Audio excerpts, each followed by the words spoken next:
নামাজ লম্বা করলে তোমরা আবার অপবাদ দিবা যে মৃত্যুকে ভয় পাচ্ছে, মৃত্যুর ভয়ে মনে হয় নামাজ লম্বা করে মৃত্যু থেকে একটু দূরে থাকার চেষ্টা করছে।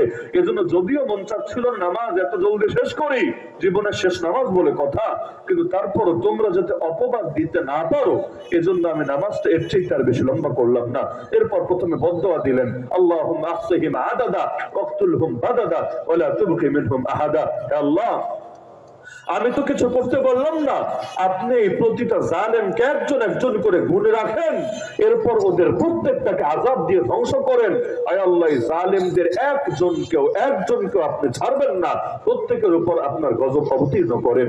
এরপর তিনি তার সেই ঐতিহাসিক কবিতা বললেন, যে সহিহ বুখারীতে একাধিক জায়গায় আছে, ফালাস্তু উবালি হাইনা উকতালু মুসলিমা আলা আই জামবিন কানা লিল্লাহি মাসরাই ওয়া যালিকা ফি যাতিল ইলাহি ওয়া ইন ইয়াশা ইউবারিক আলা আওসালি শিলুন মুমাজ্জাই। আরে মুসলমান অবস্থায় আমাকে যখন শহীদ করা হচ্ছে আমার কোনো পরোয়া নাই, আমার লাশ কোথায় গিয়ে পড়ে থাকছে, কারণ আল্লাহর জন্য যখন এই জান কুরবান হচ্ছে, আল্লাহ আমার টুকরা টুকরা হওয়া লাশের উপর বরকতের